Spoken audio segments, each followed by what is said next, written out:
El 18 de julio de 1936, un importante grupo de militares se rebela contra el gobierno democráticamente elegido de la Segunda República Española.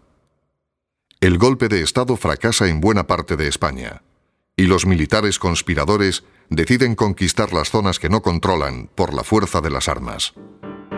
Ayudados por aviones alemanes, traen a la península las fuerzas destacadas en el norte de África, bajo el mando del general Franco. Son las tropas más preparadas del ejército español.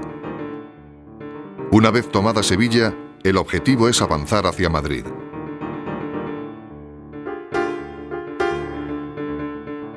El camino más rápido es a través de La Mancha. Sin embargo, escogen la ruta de Extremadura. La cercanía con el Portugal de Salazar y la conexión con los sublevados del norte peninsular serán determinantes en esta elección.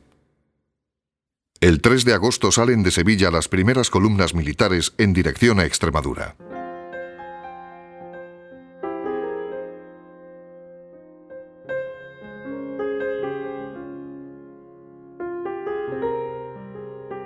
Una a una van cayendo todas las poblaciones situadas junto a la Vía de la Plata. Monesterio, Fuente de Cantos, Llerena, Zafra. Una vez tomadas las poblaciones, las tropas desatan una cruel represión sobre todas aquellas personas afines al gobierno republicano y a partidos políticos y sindicatos de izquierda. Para muchos, solo queda la huida o la muerte.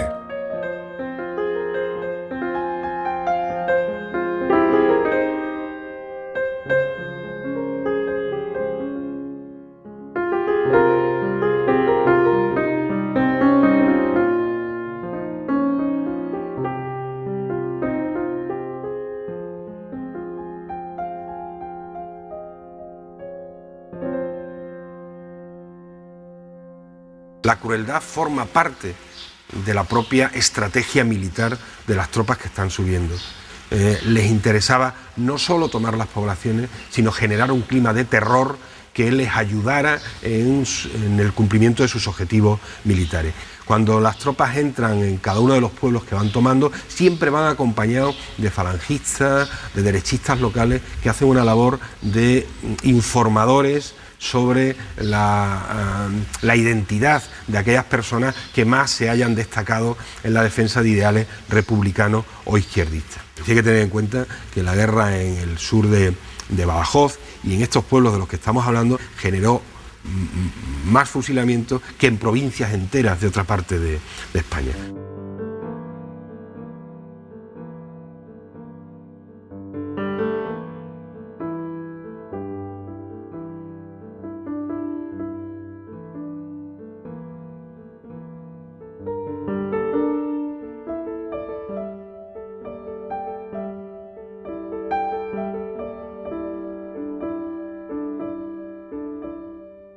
En Almendralejo y Mérida se encuentran con una resistencia más organizada, pero poco pueden hacer ante la capacidad militar de estas columnas.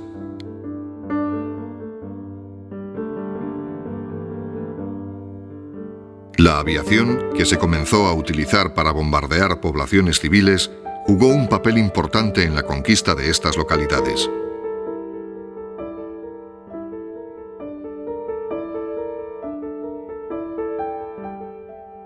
Pues es que se bombardeó mucho más de lo que sabemos por avión.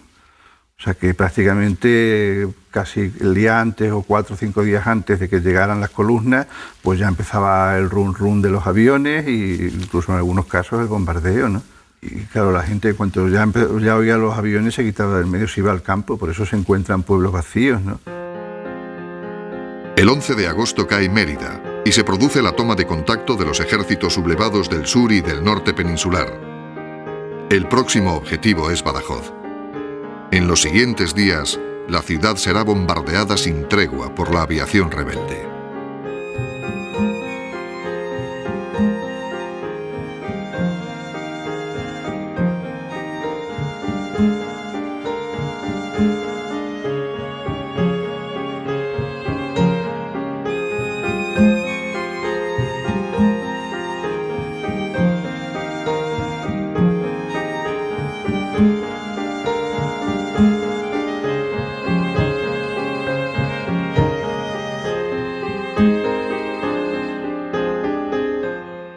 Entonces ya una vez controlada Mérida y con Yagüe ya al frente, ya deciden ocupar la capital de provincia.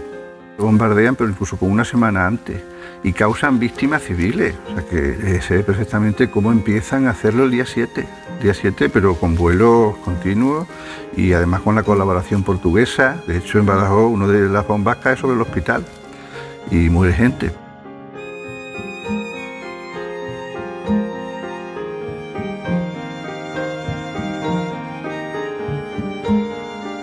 Y la operación se hace, pero todavía, incluso a estas alturas, no es posible saber bien qué es lo que pasó, ¿no? Porque por un lado se ve que Castejón entró antes de lo que se ha dicho, estaba metido en la ciudad desde por la mañana, con lo cual no tiene sentido que se estuviera intentando entrar por Puerta Trinidad hasta las 3 de la tarde, que es cuando se consigue entrar, ¿no? En fin, hay una serie de problemas que hacen que sea complicado ahora mismo saber qué es lo que pasó realmente, ¿no?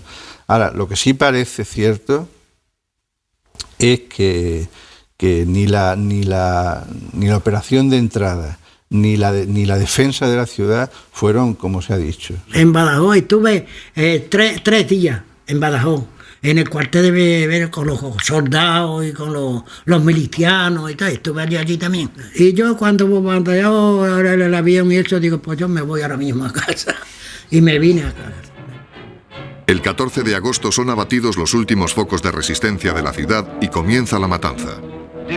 Algunos periodistas independientes como Mario Neves y René Brut consiguen entrar en Badajoz y relatan al mundo entero los terribles sucesos ocurridos. Entre Lérida y Badajoz, la ruta es jonchée de cadáveres y de ruínas. Badajoz foi terrível, foi uma situação, a partir daí as pessoas estavam avisadas para o que estava a passar. Aliás, nós próprios tínhamos jornalistas em Badajoz, o Mário Neves não era o único, mas foi um jornalista que escreveu sobre o acontecimento de Badajoz e ainda publicou. A censura reagiu um bocado tarde. Os primeiros textos do Mário Neves foram publicados no Diário de Notícias, eles foram publicados mesmo, as pessoas tiveram conhecimento, porque a nossa censura também era feita por militares e não era muito inteligente. Né?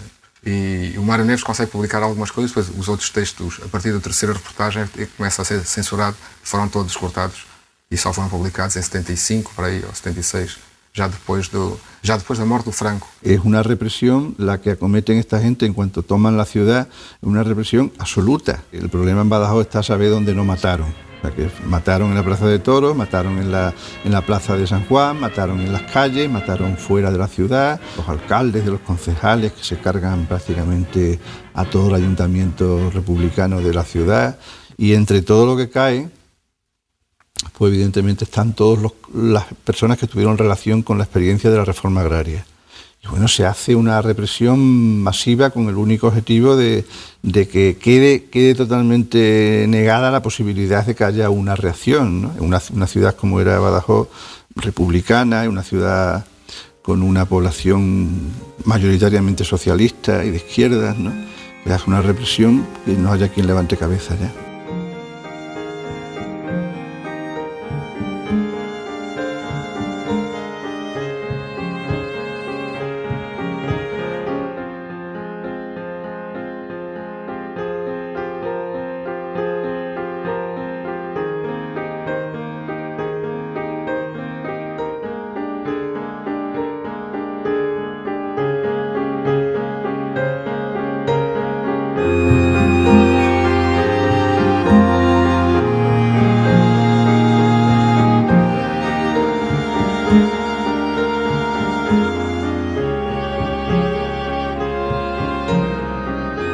Con una particularidad, gran matanza había habido en Cádiz, matanza había habido en Jerez, en Sevilla, en Huelva, en todos sitios había habido grandes matanzas del calibre de la que ocurre en Badajoz, no son ni mayores ni menores. El problema de la de Badajoz es que tuvo testigos y ocurrió lo que no había ocurrido en ningún sitio, y es que esas fotografías y esos testimonios salieron por la frontera y desde Lisboa se distribuyeron por Europa.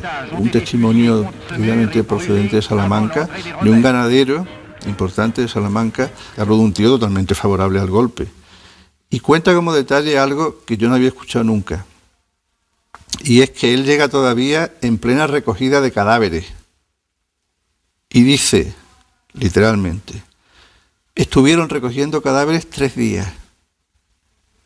Y para hacer menos viajes, en los camiones los colocaban de pie, los cadáveres. Cientos de personas deciden buscar refugio en la vecina Portugal. El tratamiento recibido de las autoridades portuguesas no fue igual para todos. Los civiles eran competencia de la temida PVDE, Policía de Vigilancia y Defensa del Estado, que procedían a entregarlos de inmediato a los rebeldes españoles, sabiendo que iban a ser fusilados sin tardanza. Poco le importaron al gobierno portugués las leyes internacionales referentes al derecho de asilo. Los militares republicanos corrieron mejor suerte. Cayeron en manos de sus homólogos portugueses, que evitaron su muerte en numerosos casos. Essa fronteira tornou-se uma zona de caça aos republicanos por operações conjuntas da Guarda Civil e da Legión ou dos camisas azuis dos recatés com a Guarda Republicana Portuguesa. Ninguém na fronteira portuguesa desconhecia que entregar um refugiado espanhol era entregá-lo ao pelotão de fuzilamento. A PVD era uma polícia política dirigida diretamente pelo Salazar e é ela que persegue, tortura, por vezes mata. A historiografia espanhola subestima um pouco o papel do regime salazarista no apoio ao regime de Franco. Era aqui que se organizava a principal retaguarda imediata antes da ajuda alemã e italiana. Era aqui que o irmão do general Franco, Nicolás Franco, ele e antes dele outros, obtinham apoios em bancos, apoios em fardamento, em munições, em armamento, em grande parte aqui. Foi uma ajuda permanente. Salazar entendia, e bem, do ponto de vista do fascismo português, que se os republicanos conseguissem defender a República em Espanha, o regime salazarista estava condenado. Ele sabia que em Espanha se decidia a sorte do Estado Novo português. E há alguns historiadores que dizem, e bem, que ele é uma espécie de ministro dos negócios estrangeiros do Franco. Porque o Franco não tem representação diplomática no exterior. Ninguém reconhece o regime do Franco. Quem é que na Sociedade das Nações fala em nome do governo nacionalista de Burgos, da Junta de Burgos? O ministro dos Negócios Estrangeiros português ou o governo português? Boa parte das grandes famílias extremanhas, das grandes famílias, grandes proprietários da Extremadura espanhola, por causa da reforma agrária, por causa da agitação nos campos, vêm refugiar-se para Lisboa, e aqui em Lisboa forma-se um universo de conspiração.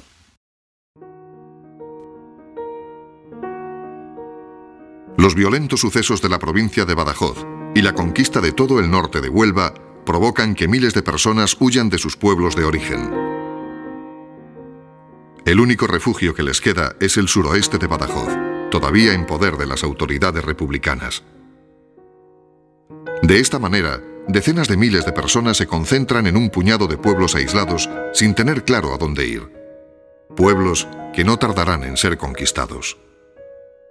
Y así, en torno a Fregenal, a Jerez de los Caballeros, a Oliva, a Burguillos del Cerro, se produce una acumulación de personas que no solo vienen de estos pueblos que han sido tomados, de estos pueblos de Badajoz que han sido tomados por los sublevados, sino también de los pueblos del norte de Huelva que estaban siendo, que habían sido ya tomados por el ejército, ¿no? En el lazo de tiempo están intentando controlar esos pueblos precisamente, ¿no? Mandan columnas al mando de guardias civiles, de militares, mixtas, ¿no? Y empiezan a ocuparlo. Y claro, cada vez la situación es peor, ¿no? Al tomar el pueblo, mi madre se fue allí al campo. Por el campo atravesaron por Valencia del Monbuey, atravesaron el campo y se fueron a Oliva. Y nosotros, mi familia, éramos 7. Yo no llevaba ni chaqueta ni nada, con el pantalón, manga de camisa. Con pasta nos arreglamos por la noche para dormir hasta llegar a Oliva. Y mi hermana Ramona se ha quedado el día 28 de agosto del 36, se ha quedado la mesa puesta en la cocina de mi madre, con los tazones para 8 o 10 personas. para beber el café con los churros.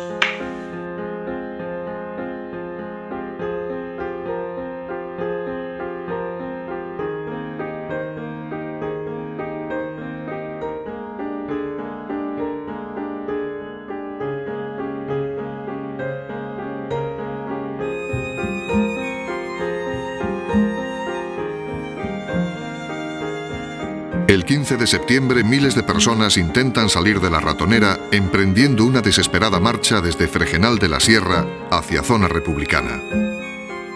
Pretendían atravesar 100 kilómetros de caminos por territorio enemigo.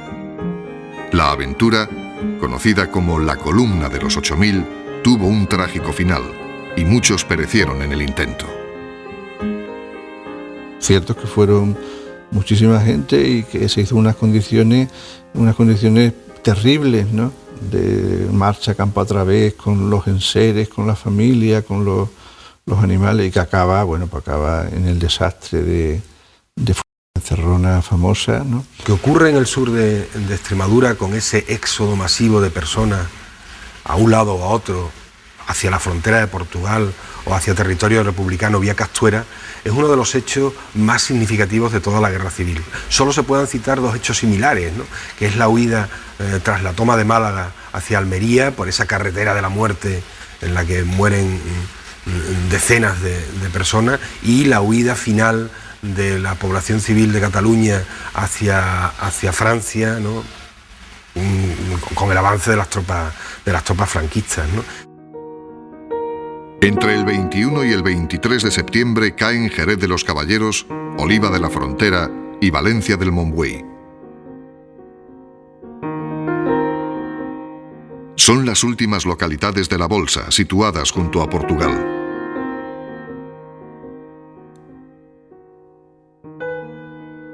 Tras la toma de estos pueblos, se vuelven a repetir las habituales escenas de asesinatos y vejaciones sobre todos aquellos que no habían huido.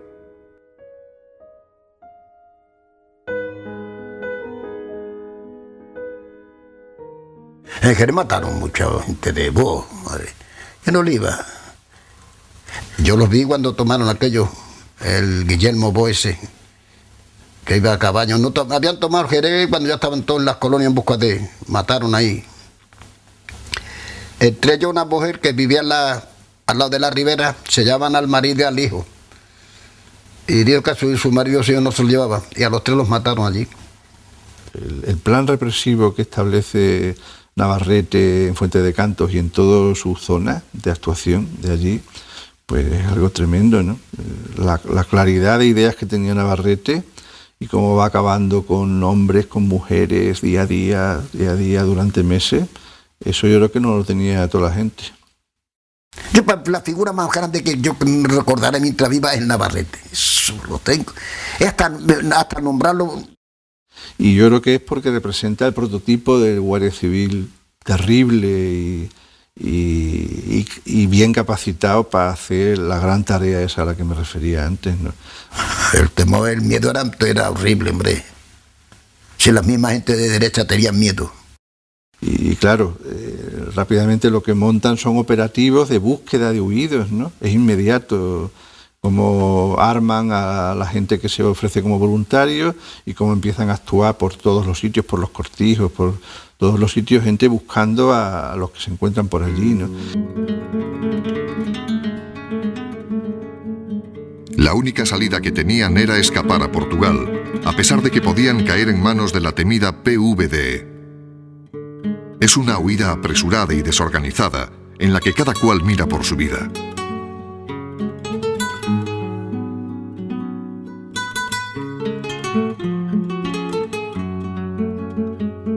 Porque no había otro más remedio que ir a Portugal.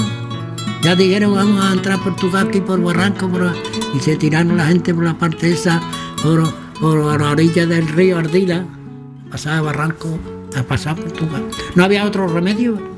Íbamos mi padre, mi madre y tres hermanos, los mayores, el Alfonso ese. Íbamos por la ribera abajo y me dijo, que vosotros seguís la ribera que ya encontraréis un melonar que hay que hasta Portugal. Pero en el camino mi hermano se iba cansado y se quedó, dejó acá encima de eso de mi madre, se quedó dormido. Y esa perra Cora empezó a ladrar. sintió los caballos, porque iban los caballos de madrugada a la frontera para los que iban ahí, cogerlos y llevárselos. Y esa fue la que nos salvó. Y cuando yo tenía esto aproximadamente, pues tenía cerca de 5 años. Entonces ya cuando vieron la cosa fea, pues cuando ya a Portugal a Tomete, pues ya le peligraba aquí la vida. Mi madre, mi tía, todos los que estaban en la foto estuvimos allí. Ay, porque nosotros como vamos a cargar con todos, salimos los mayores, los que teníamos peligro de muerte, porque eso creíamos que iba en Portugal, íbamos a volver otra vez allí, eso estábamos 2 días para atrás otra vez. Si quién iba a esperar que íbamos para allá, si no nos llevamos a todos como se van mucho, quién iba a esperar que nos iban a llevar, que esto iba a durar. Pues nos hubiéramos llevado a todos, pero se quedaron con mi tía, pues tuvimos 3 años y medio sin ver, al chico ya no conocía a mi madre. Por la mañana salimos a las 6 y llegamos a las 5 o las 6 de la tarde a la montaña, que había una mujercinta que dijimos, esta mujer va a dar luz aquí, debajo de un olivo. El alcalde de Oliva iba el alcalde de Jerez, de los Caballeros también, iban concejales, de Oliva igual, iban muchos. De Oliva iba mucha gente, de Oliva iba mucha gente. Iban de Alconché, iba mucha gente. Ante la gravedad de la situación, las autoridades portuguesas refuerzan la vigilancia de la frontera, especialmente la zona situada junto a barrancos por su cercanía y afinidad a España. A los habituales efectivos de la Guardia Fiscal se le unen miembros de la Guardia Nacional Republicana, del Ejército y de la PVDE. La PVDE trabaja sin descanso entregando republicanos españoles a las fuerzas franquistas. Era vigiada desde agosto de 1936 por forças do Regimento de Infantaria 17 de Beja, por um batalhão de caçadores 4 de Faro, por forças de cavalaria da Guarda Nacional Republicana, por uma brigada móvel da PVDE, portanto, Polícia Internacional, e pela Guarda Fiscal, a quem competia, de facto, a vigilância da fronteira. Mas o Salazar tinha com o exército uma relação... Era o exército que o tinha posto no poder. A ditadura portuguesa não é uma ditadura militar no sentido em que não é uma ditadura em que o chefe dos militares é que vai para o poder. É uma ditadura em que os militares chegam a um acordo com o Salazar para o pôr no poder. O que explica que haja certas zonas de atuação das Forças Armadas que não decorrem imediatamente das ordens da polícia política. Pelo contrário, há conflito. Há conflito entre a polícia política e certos comandantes locais que vêm de uma tradição liberal ou republicana e que não se dispõem a obedecer à polícia política. Porque o exército tem a sua... O exército era o suporte do regime. E não era o chefe do exército que mandava em Portugal. Era uma pessoa que o exército deixava mandar. Obviamente, a polícia política recebia informações de Espanha, e informações e listas de quais eram, de facto, os elementos implicados politicamente. Portanto, e obviamente os alcaides, os representantes de organizações políticas, sindicais, eram, por assim dizer, os inimigos públicos número 1, tanto para a Espanha como também para Portugal. As pessoas tinham um pavor notável e viviam debaixo de um clima de terror com a PIDE. A PIDE tinha a PVDE na altura, mais tarde foi a PIDE, é que a PIDE não estava de todo talhada para agir no campo, no terreno. É uma polícia urbana, é uma polícia de contactos urbanos, e nem queriam sujar os sapatos na terra, não sei, isso estava fora de questão. A PIDE usa sapatos de verniz, não usa botas de camuflado.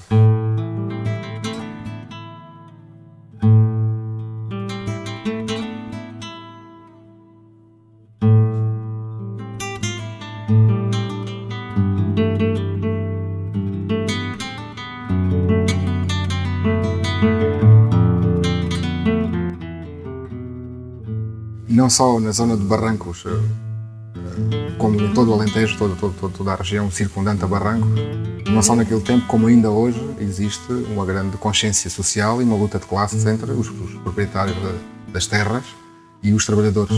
Embora hoje as coisas tenham mudado bastante, né? E o entendimento é diferente, mas naquela altura era uma altura de muita dificuldade e havia uma consciência social latente e havia uma revolta latente. Havia as pessoas revoltavam-se e não muito distante daí começaram a haver problemas sérios aquí no Alentejo. En el propio Barrancos muchos vecinos ayudaron y escondieron a huidos españoles en sus casas. Había un señor que le dieron entró la bala aquí y le salió por aquí y se hizo muerto. Y vino Inda de Don Benito hasta aquí, que fue el doctor Fernández ese que lo estuvo tratando, cosas así. Ya ves, se hizo muerto cuando le vi. Pero le pasó, y le entró por aquí y le salió de aquí así. Él se hizo muerto y consiguió llegar aquí a Barranco, lo estuvo tratando, fue el doctor Pelicano. De modo que aquí todos los que venían no podían tener mejor cosa aquí así. Toda la gente le daba de comer, todo lo que podía hizo. Pero por las noches dejan abiertas las puertas para que se proteja, incluido Antonio Almeida, el cura, que también deja abierta la puerta para que en ella se refugien los españoles. Ya en el siglo XIX, durante algunas de las guerras que se celebran en España, tanto cuando vienen los 100.000 hijos de San Luis como en la época de la Guerra de la Independencia, es tradicional que los castellanos se refugien en Barrancos para no ser perseguidos.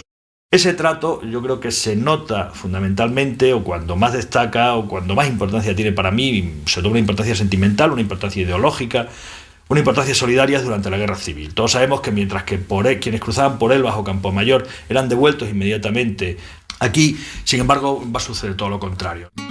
La frontera entre Barrancos y Oliva de la Frontera es una sinuosa línea de unos 120 kilómetros, marcada por el cauce del río Ardila.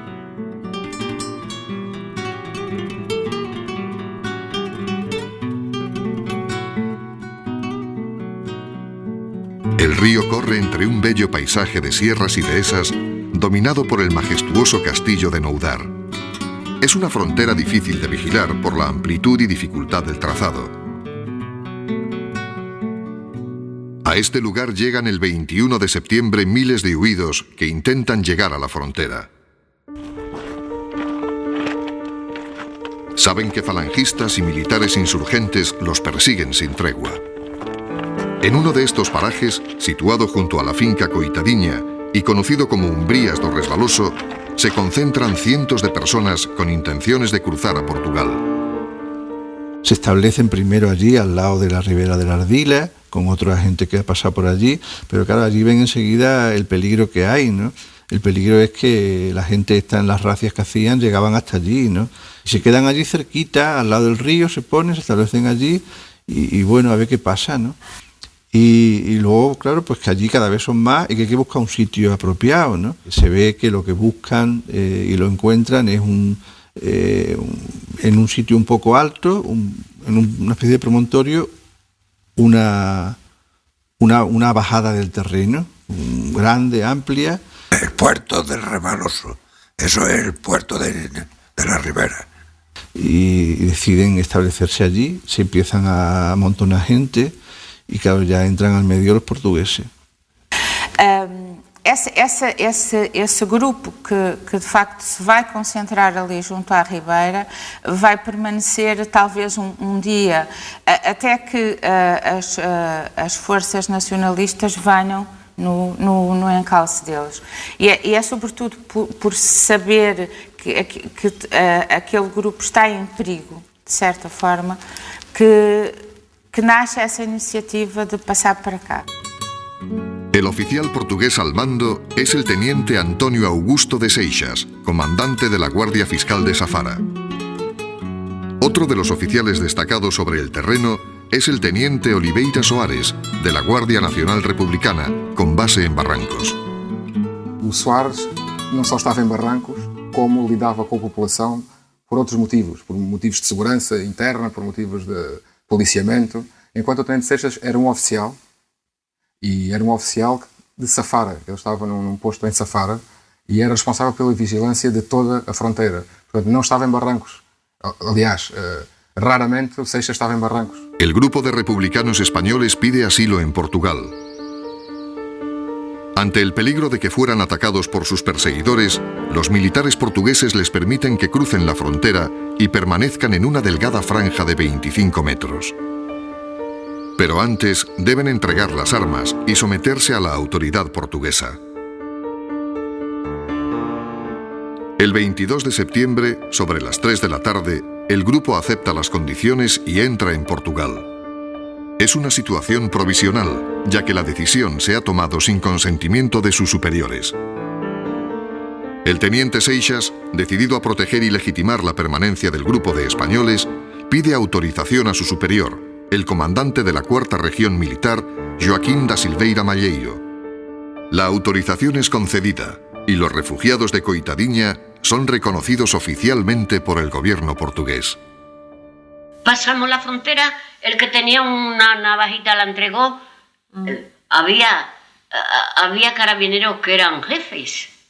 Entregaron los fusiles, entregaron todas las armas y los obreros entregaron la navajita, un cuchillo que tenían y pasamos a uno. No, allí estaba un sargento y 2 o 3 soldados recogiendo las armas de los eso.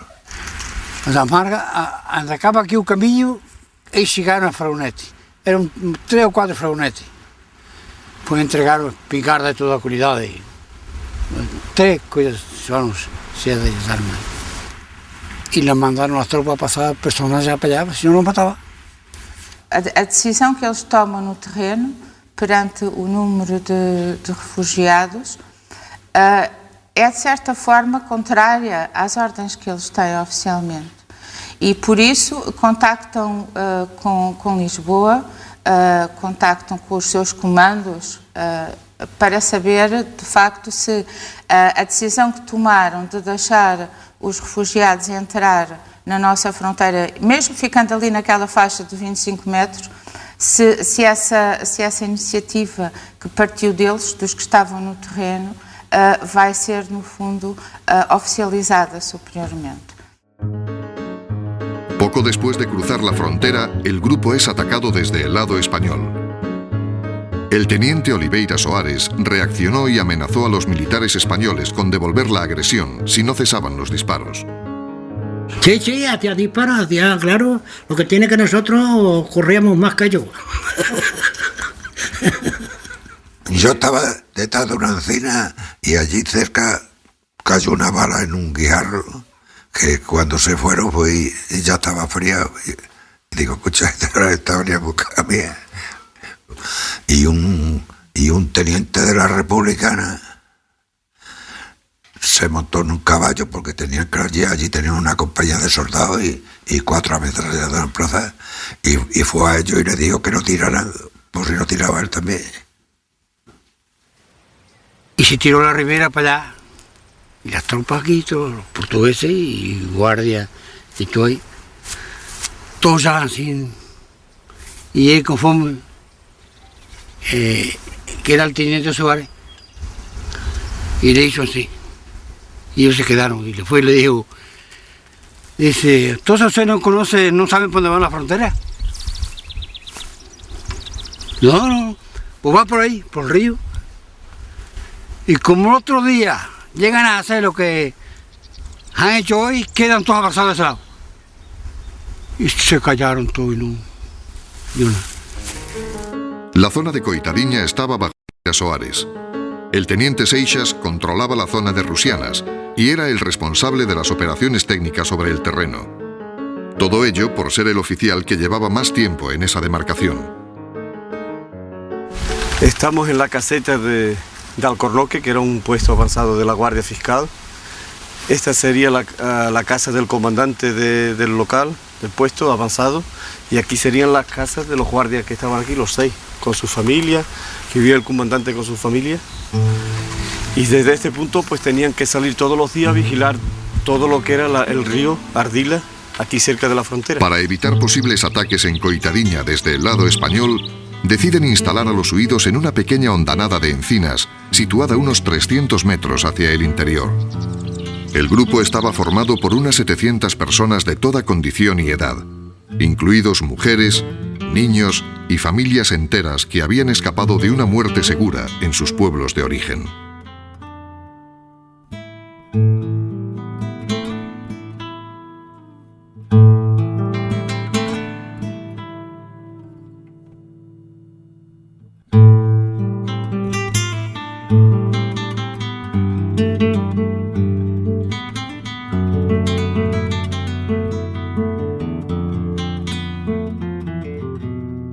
Provenían principalmente de Oliva de la Frontera, Jerez de los Caballeros y Villanueva del Fresno. Entre ellos, unos 30 carabineros bajo el mando del cabo Fermín Velázquez y algunas figuras relevantes como el concejal del Ayuntamiento de Huelva, Ricardo Carrillo Almansa. Aquele número de pessoas é depois oficializado por localidades de origem, se são homens, se são mulheres, se são crianças. São identificadas 773 pessoas oficialmente, mas suponho, até pelo cruzamento de vários documentos, que o número seria muito maior do que esse. E, portanto, é de facto esta grande concentração que permite a entrada de esos refugiados en territorio portugués. Llegaban gente que para los portugueses, para la autoridad portuguesa, eran dignos de toda sospecha, comunistas. Ellos lo resumían todo, igual que aquí, con la palabra comunista. Ya podía ser del Partido Socialista o de Unión Republicana, que allí comunista, que es lo que se ve en la prensa portuguesa de la época, todos son comunistas. Estaban los carabineros, y el que más estaba los carabineros era un cabo, Fermín Velázquez. Pues todos muertos de hambre, otros llorando, otros que había quedado entre allá y sabían que lo habían matado, pues ¿cómo llegaban aquí? Pues llorando no. Sin saber lo que nos iba a pasar allí. Así que estamos pendientes nosotros de lo que harían con nosotros también. Esta lista la tenía mi madre. Mira de mi pueblo todos los que había, de manera que demás de mi pueblo solo. Pues había muchos pueblos, había muchísima gente, familiares y todo. Fíjate, aquí hay 38 personas del pueblo. O agente da PVDE procurava, entre o grupo de refugiados, procurava o alcaide de Jerez. Los primeros días les disparaban desde el lado español, lo que desataba el pánico entre los refugiados. Los primeros días, el primer día y el segundo. Luego ya después, cuando ya el capitán, o el teniente, lo que fuera, se impuso él y eso, no volvieron más. Iban y nos veían. Iban, se enfrentaban a la frontera y nos veían que estábamos allí todavía y eso. Los días que estuvimos todavía allí, pero ya no disparaban ni nada. Allí disparaban para acá.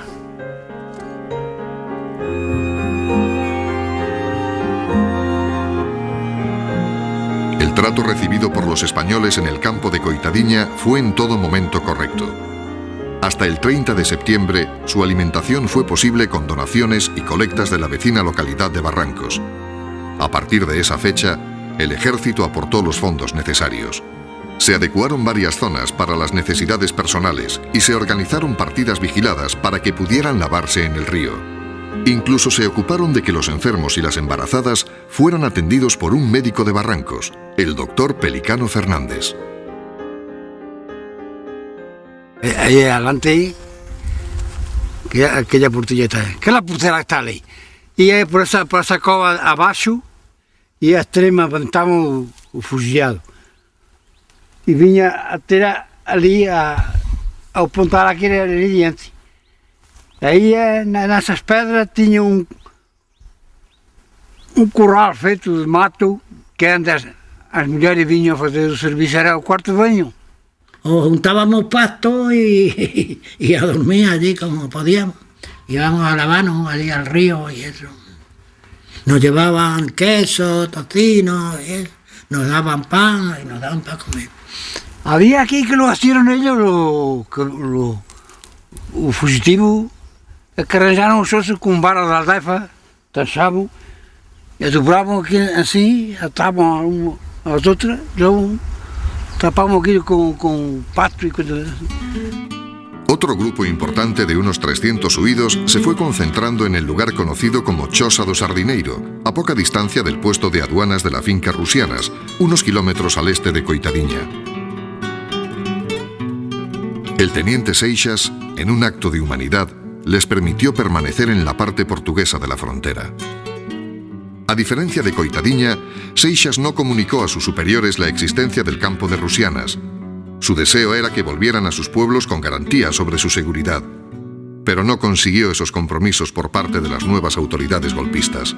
También intentó llevarlos a Coitadiña para oficializar así su presencia, pero la PVDE se negó a ello. Los enfrentamientos entre Seixas y los agentes de la PVDE destacados sobre el terreno fueron continuos. El problema es el otro campo. El otro campo, que era un campo que él no declara, ¿sabe? De Rusiana. Entonces allí también empieza a haber gente, aquello ya empieza a aumentar de tamaño, ¿no? Se le empieza a ir de las manos y se encuentra allí, y lo sabe Seixas, lo saben sus hijos, pero claro, tampoco se atreve a decir nada porque le van a decir que no, ¿no? Entonces lo mantiene en secreto y nada más que sale a relucir ese campo cuando ya por fin organizan la partida de todo el grupo hacia Lisboa. Portanto, ele acaba por concentrar número significativo de refugiados, na ordem dos 299 refugiados, possivelmente terão estado mais, mas esse é o número final que é de facto contabilizado. E embora ele proceda a contactos no sentido de juntar esses refugiados das Rusianas com os da Coitadiña, de forma a oficializar a sua permanência, essa iniciativa é frustrada por parte do diretor da Polícia Internacional. Incluso se llega al extremo, Seixas llega al extremo de escribirle una carta a los alcaldes de cada pueblo planteándoles la posibilidad de regreso de esa gente, garantizándoles que no son delincuentes, que son gente normal, que están allí, que han huido de los problemas que tienen y que si es posible ese regreso. Naturalmente eso lo que supone es que Seixas no estaba al tanto de lo que estaba ocurriendo aquí. La gente sí estaba al tanto, claro, la gente no quería volver ni de ninguna manera, ¿no? Esto aquí es toda la frontera. Desde allí arriba, viene toda la frontera abajo y da vueltas, porque estos son unas vueltas grandes y esto es frontera. Y aquí ellos entraban por ese lado, todo, a salir aquí para donde tenía la dromía. Se da cuenta que era la dromía que tenía ahí. Unos venían de noche, otros venían de día, y conforme callaban, unos venían en más grande, sin más porción, 4, 5, 6, y otros venían 1 o 2, según se iban metiendo todo en esas ollas. Ahí había barracas de mato, ¿sí? Con mato, ahí había barracas de todas maneras, ahí, donde estaban el del pueblo. Allí había un guardiña y un soldado, ahí más abajo estaba otro guardiña y otro soldado, y en vuelta era todo así.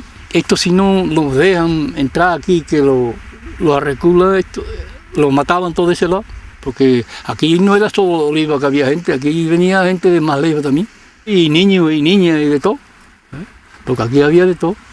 Estaban puestos un soldado y un guardiña allá arriba, y apareció aquella mujer corriendo aquí a la ribera arriba, y llegó allá a la cajera aquella con una saca al hombro y largó la saca. Tiró con la saca en arena. Porque vi ya un falajista de Tavella. Estaba allí y estuvo hablando con el guardiña mandó a buscar la saca de que tenía la saca. Tenía una niña. Luego la niña cogió a la mujer aquí, quedó la mujer con ella aquí, la madre. Al no estar declarado el campo, Seixas no pudo garantizar su alimentación. Así que tuvieron que malvivir con los pocos alimentos que podían ofrecerles los trabajadores agrícolas de la finca. Eran familias completas, con mujeres, con niños, enfermedades, ya es una época, los primeros días de octubre, que ya coge, ¿no? Entonces, bueno, pues aquello se les viene encima a todo el mundo y es un problema enorme. Comida, ellos los pobres aquí no comían nada. Pues ¿qué iban a comer? Pues si eran tantos, ¿y quién le traía de comer cuando nosotros, aquí en Barranco, los que estábamos por aquí, no teníamos para nosotros? Ahí había ranchos de hombres trabajando y tenían perros. Y cuando le echaban un poquito de pan a los perros, los muchachos así de 12, 13 años se tiraban los perros a tirarle el pan. Tras los sucesos de Badajoz y la repercusión que estos hechos tuvieron en la opinión pública mundial, el gobierno de Salazar decidió hacer un gesto de buena voluntad para ocultar la verdad de su actuación en la frontera. A partir de ese momento se inician conversaciones con el gobierno de la República con el fin de repatriar a los refugiados reconocidos oficialmente. Negociaciones tensas debido a la afinidad del régimen portugués con los militares golpistas españoles. El traslado será por barco y a cargo del gobierno portugués. El gobierno republicano señala Tarragona como puerto de destino. A opinião pública ficou a perceber que o que ia acontecer àquela gente era o que tinha sabido que tinha acontecido em Badajoz, metidos na Praça de Touros e fuzilados em massa. E isso provoca uma grande comoção, que não transparece na imprensa escrita, porque a censura proíbe tudo, mas que agita a opinião pública e os meios diplomáticos. E o governo português faz aquele gesto singular, que foi pegar naquela gente e transportá-los por Serpa para Lisboa e mandá-los de barco para a zona republicana. Nessa altura, no verão de 1936, Portugal estava a ser bastante apertado pela Comissão de Não Intervenção na Guerra Civil de Espanha, para a França e Inglaterra. E havia até a intenção, em setembro de 36, agosto de setembro, final de agosto, início de setembro, de vir uma comissão de observadores independentes à zona de Moura, portanto, a zona de Barrancos, aquela zona ali de influência. E Portugal recebeu essa notificação, Salazar sabia dessa notificação y no quis correr riscos. El embajador destinado en Lisboa por el gobierno de la República era el prestigioso historiador Sánchez Albornoz. Una labor ingrata debido a la hostilidad que mostraba el régimen portugués hacia la República Española. Hombre, yo creo que la intervención de Sánchez Albornoz fue importante, porque gracias a las gestiones que él hizo, pues se le pudo dar salida a aquella situación. Por aquello estuvo en trance de irse a pique, ¿no? Y si llegaba un momento en que Seixas hubiera perdido el más mínimo control sobre ese grupo, el grupo se acabó, ¿no? El 8 de octubre se inicia el traslado de los refugiados desde el campo de Coitadiña al puerto de Lisboa. La primera y única escala se hace en Moura. Para su transporte se utilizaron camiones militares.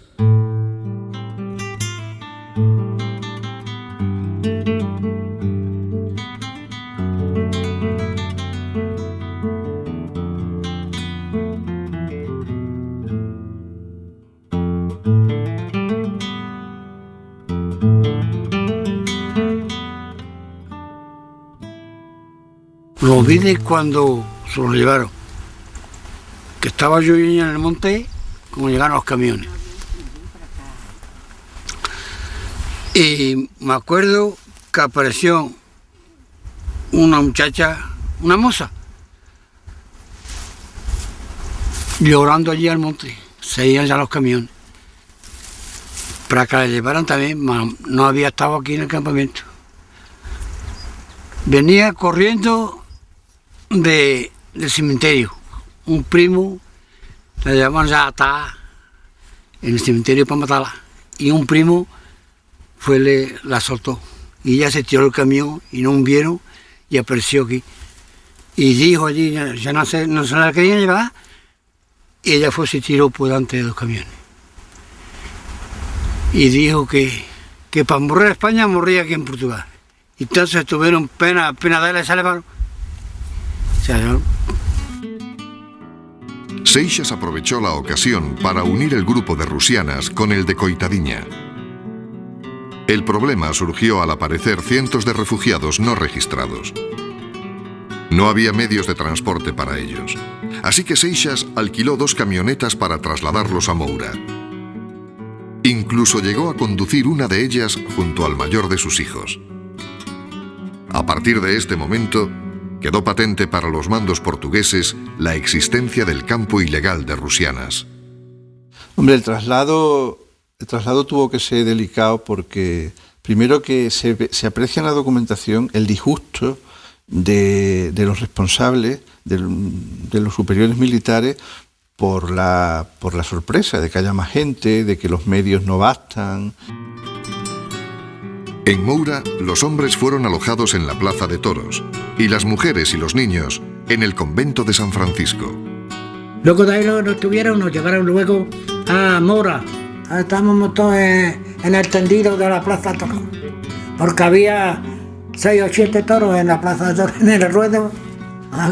El 9 de octubre salen 2 trenes de Moura en dirección a Lisboa, con 1020 refugiados españoles.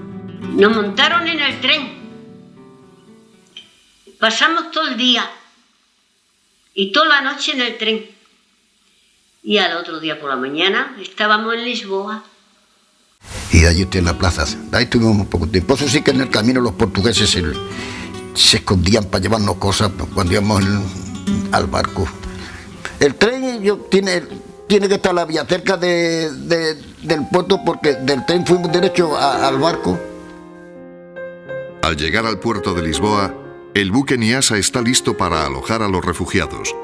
En ese momento se unen al grupo de Barrancos otros 500 republicanos españoles llegados de diferentes partes de Portugal. Entre ellos, numerosos militares y civiles que habían escapado de Badajoz, abogados, jueces, médicos y algunas figuras importantes como el coronel Ildefonso Puigdengolas y el gobernador civil Miguel Granados. En total, embarcaron en el Niasa unas 1.500 personas.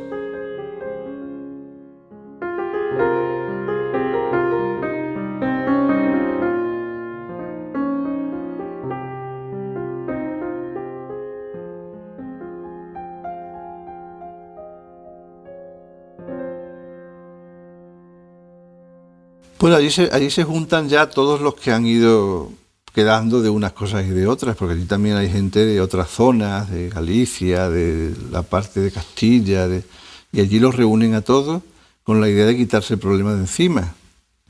Y luego la importancia del grupo está fuera de duda, ¿no? Ahí había familias enteras que se fueron, personas importantes, médicos, abogados. Aos 1020 refugiados dos campos de Barrancos, juntaram-se cerca de mais 400 militares, sobretudo militares e algumas milícias que estavam uns no Forte da Graça em Elvas, outros no Forte de Caxias em Lisboa e outros no Forte São Julião da Barra, também em Lisboa. El Niasa salió del puerto de Lisboa el 10 de octubre y tardó 3 días en llegar a Tarragona. Todo el tiempo estuvo escoltado por el contratorpedero Douro. Durante la travesía fue sobrevolado por un avión franquista que desató la alarma entre los ocupantes del barco.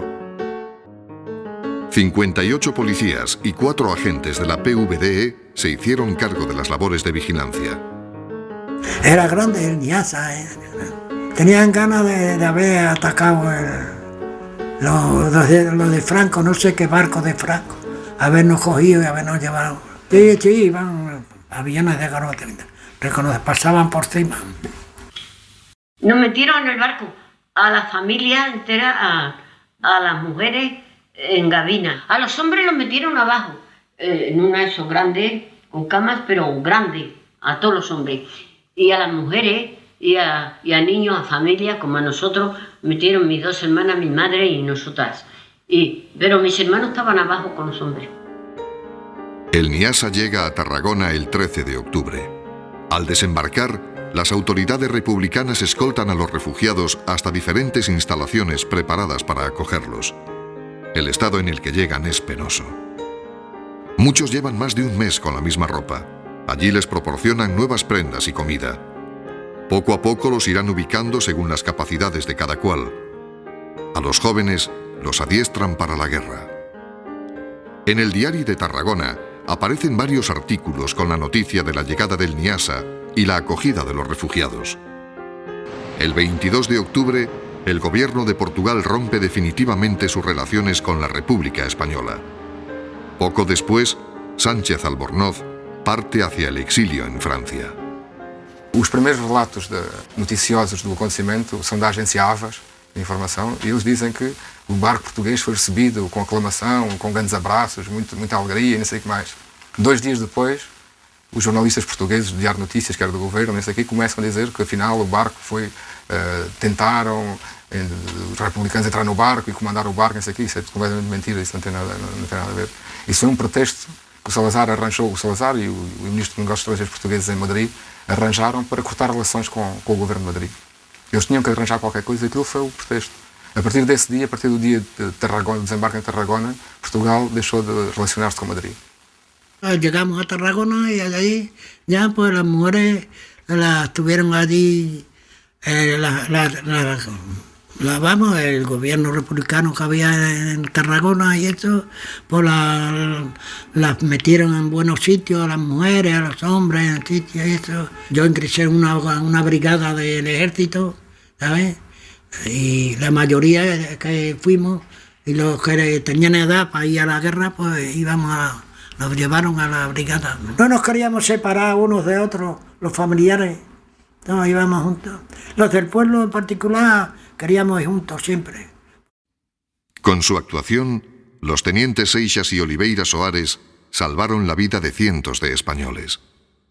En especial el teniente Seixas, que arriesgando su propia carrera militar, permitió la creación, el mantenimiento y la vigilancia del campo de Rusianas sin informar a sus superiores. Aseguró también el traslado de estas personas al buque Nyasa. Por estas acciones, fue sometido a un interrogatorio militar y se le declaró único responsable de lo ocurrido. Fue castigado con 2 meses de suspensión y el paso obligatorio a la reserva. O Salazar era uma pessoa muito, como é que ia dizer, muito sumítica, era muito poupado com dinheiro. Ou seja, não foi penalizado pela atitude, foi penalizado pelo custo que teve a atitude, pelo dinheiro. E é claramente uma penalização financeira. Porque o Salazar era, de facto... Aliás, é o próprio Salazar quem assina os despachos do Seixas. Ele próprio conta quanto dinheiro foi gasto e não sei o quê. É o próprio Salazar, por ele próprio, que faz as contas. Bueno, Seixas ya quedó, por lo pronto quedó ya fuera de servicio.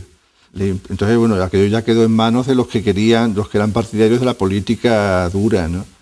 Y sí, siguieron entregando a mucha gente a lo largo de todo el 36 y también en el 37, y siguieron actuando como habían actuado al principio. Por eso lo de Seixas es una excepción. Y parece que el hijo, la única explicación que da el hijo es que su padre era una persona de grandes cualidades humanas y que hizo suyo ese problema. No digo que fuera él solo, a lo mejor también tiene un papel importante el teniente Soares, también hay un papel importante por parte de la gente de Barranco, que se implicó en aquello, el médico que se dedicó allí sin cobrar nada para curar a la gente que dio dinero, la gente que dio comida, si no hubieran podido mantenerse allí un mês e pico. Sim, dentro da família falava-se muito da ação que o meu avô tinha tido. O meu pai dizia, não querendo elogiá-lo, mas gostava de o reconhecer como um homem com uma estatura moral acima do habitual.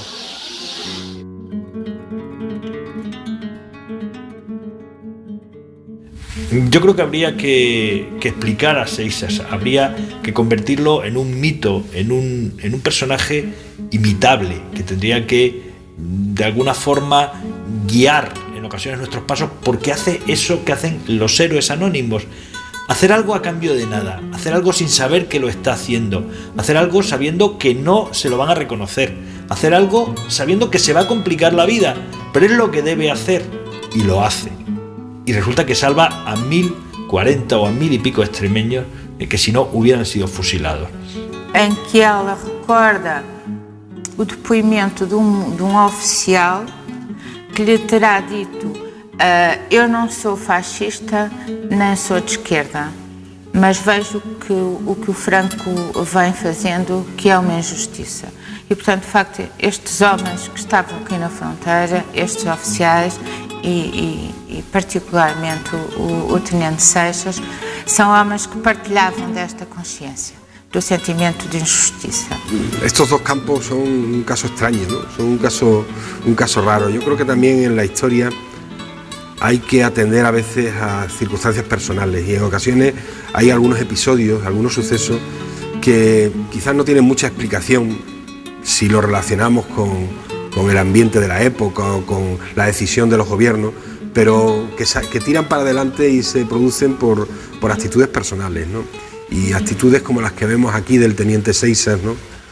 Que después logró, bueno, pues el mantenimiento de ese otro campo de Rusianas, ¿no? Y al final defender la vida y la integridad de esas personas, bueno, pues explican en ocasiones comportamientos como ese, explican también los grandes sucesos de la historia, ¿no? No todo tienen que ser grandes decisiones.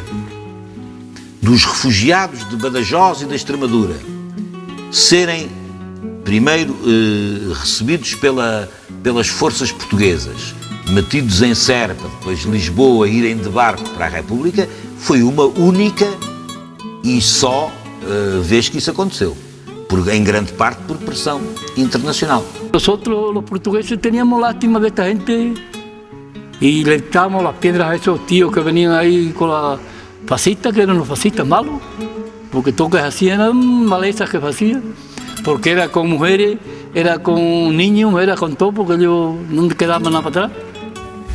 Nosotros fue un alivio Portugal, por eso yo muchas veces cuando voy a Portugal y me miran muchas veces allí uno que voy a un restaurante, que le extraña que yo hable también de ellos. Pues hasta la verdad, porque voy a decir yo que no. Si yo gracias a Dios estoy vivo. Que los portugueses en esa altura se portaron bien con los españoles. Ahora los españoles con los españoles que no se portaban bien. Pues que yo ni soy fascista ni soy de izquierda, pero yo veo que lo que viene haciendo Franco es una injusticia. Eso dijo el portugués. Não é fácil salvar-se uma pessoa, ou duas, ou três, ter a oportunidade de fazer isso. Agora, salvar centenas de pessoas não é para qualquer um. E ele teve a possibilidade de fazer isso e fez. Eram esses senhores que vinham antigamente, um ceguinho, outro isto, outro, tocando uma guitarra. Olha, estes vestes aprendiam aí nessa rua dos Portados para cima. Sim. Não, a minha mãe que eles têm moravam aí um portado. E pronto, e eu rapariga pequena, mas os aprendi. Mas já não me lembro bem, só me lembro destes três. Sim. Eu sou a triste, pobre Espanha desvalida, são os meus filhos que me têm devorado. Eu vejo a lenha no campo a cruz erguida, dos corpos humanos que lá têm sepultado. Eu vejo a lenha no campo a cruz erguida, dos corpos humanos que lá têm sepultado. Em 36 que a guerra foi começada, no mês de julho comecei esta perdida, mas já me vejo de todo destroçada. Eu sou a triste e pobre Espanha desvalida, mas já me vejo de todo destroçada. Eu sou a triste e pobre Espanha desvalida. A música é esta, o que era tocado ao som de guitarra. Agora já do resto não me lembro.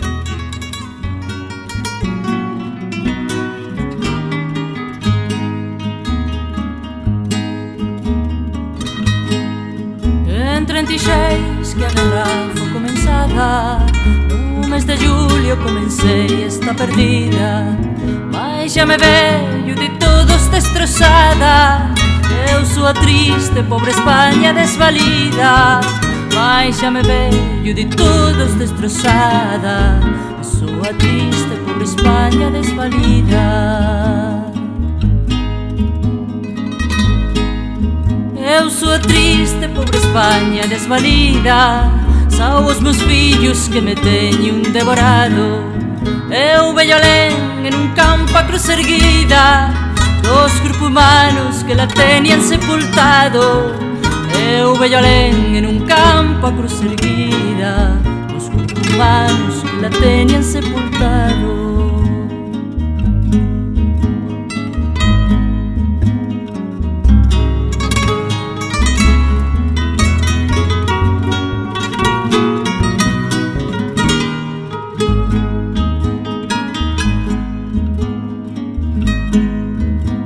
Cando por fin deixarei de ser España, ou perderei ese meu ser de toda a vida. Pelos frangelos dos aluces de campaña, eu vello alén en un campo a cruz erguida. Pelos frangelos dos aluces de campaña, eu vello alén en un campo a cruz erguida.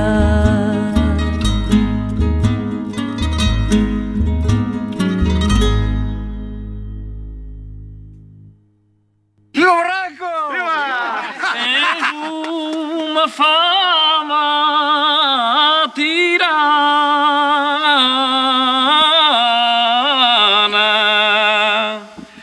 como tu agua igual.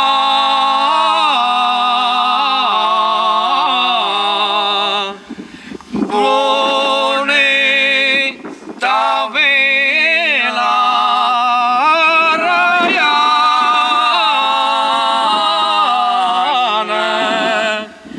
barra con el tiempo Portugal. Buenas tardes.